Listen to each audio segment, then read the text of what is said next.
Happy Monday, everyone.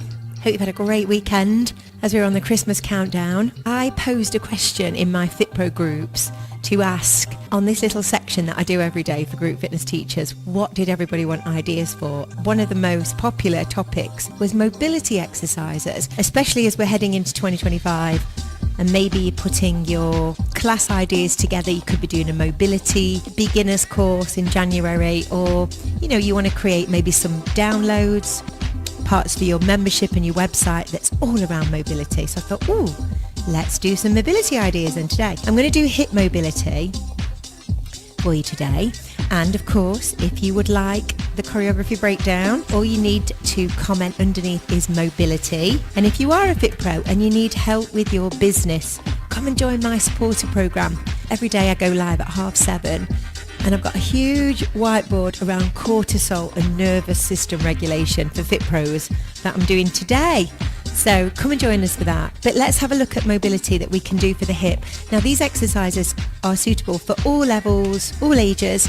You can use them in all different classes: fitness, Pilates, strength, conditioning, or you could do a whole mobility standalone program, or flex if you're a flex teacher. So let's start off with basic, and I'll run through as many as I can. So let's start with just pelvic tilting first of all. So that could be your first simple mobility exercise that you start with. You could move that on to a hip hinge, side to side. So we're just starting really small. You could do this seated, standing, and then a small circle. So let's say that's the very first exercise in your hip mobility toolbox, and then circle around. You could do these for a couple of minutes.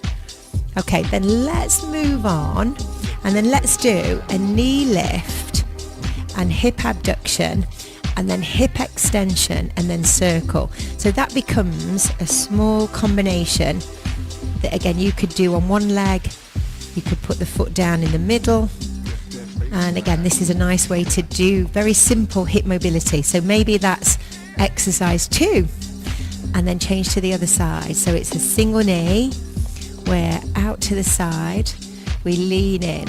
So we're taking the hip through all different ranges. We've got sagittal plane, frontal plane, and then transverse plane. Okay, then let's add on to that. So that would be level 3. So do a forward side back, and then add in external rotation, and then internal rotation. External rotation again. So here we go. Third exercise, little sequence. You're also challenging your balance. So external rotation, internal rotation, external rotation. Then the next level from this would be to move into more of a stepping position for your mobility.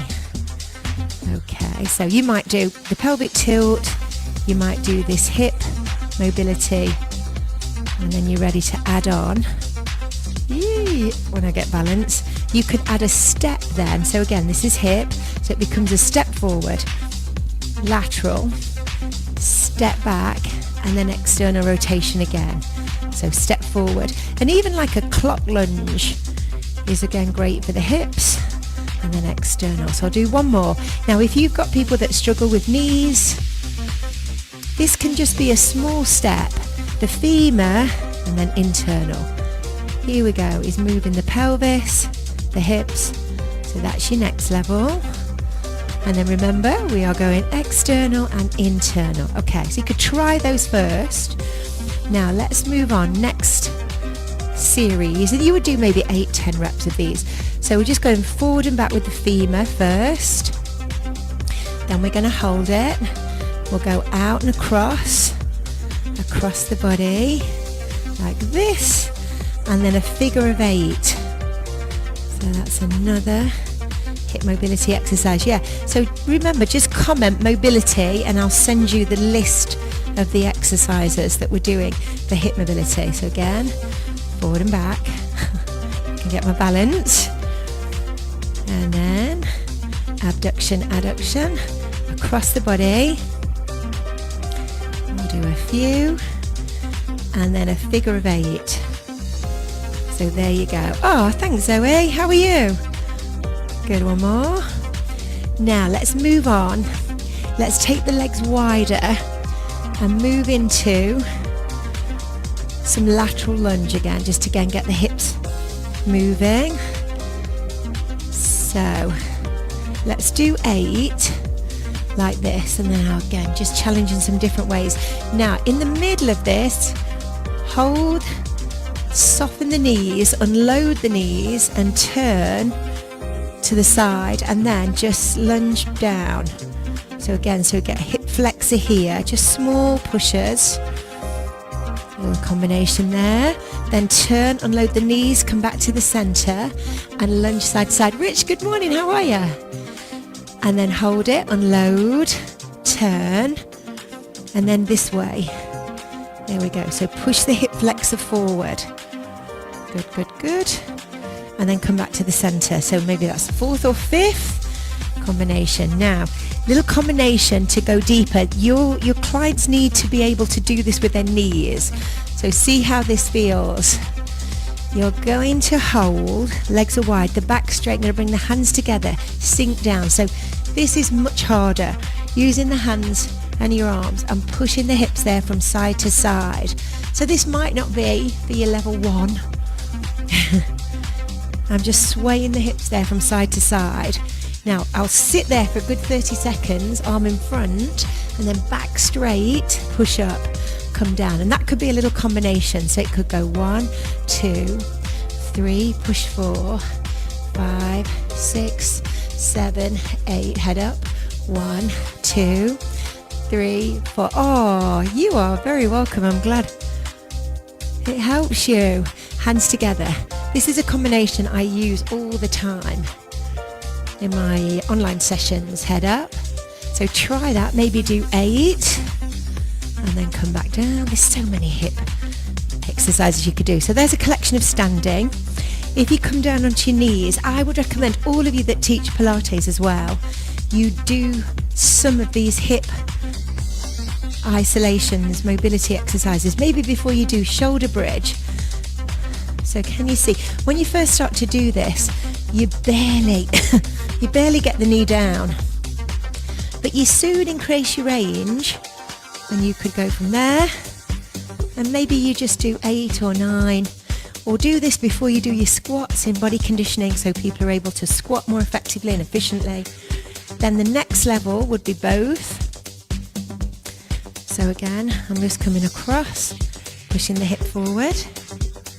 You could then take off your hands there, do a few of these, and then lastly, for a little exercise here, place the hands on the knees and do some circles. Move my ball, just been using that around. Actually, I will add a couple more on. You could do a whole hip mobility class, and then the other way, and then this will be the last one. Just come onto all fours. And again, do your hip mobility, your circles on all fours the other way. But don't forget to do a single knee, the same movement pattern that we did when we were standing. So you would do knee forward, knee to the side, knee push back, and then circle. And you do that on the other side. And then that's going to keep your hips happy and your clients hip happy for ages. Oh, I hope you enjoyed that. Hope that gave you an idea. Maybe do a mobility section either on your social media or in your sessions over Christmas. You could film a video that was hip mobility, you could do knee mobility, you could do foot and ankle, you could do spinal mobility, and you've got a lovely sequence then of exercise videos that will bring new people into your business. Comment mobility and I'll send you all the details. And if you do need help with your business, come and join my supporter group. Every day I'm just going to go live now and we do a business briefing all around how you can maximise your income and maximise your business without being a slave to your business, for sure. Just comment supporters and I'll send you the details. Right, I better go and do it. Have a lovely day, everyone. Thank you for being on my page and watching the videos, and I'll see you tomorrow.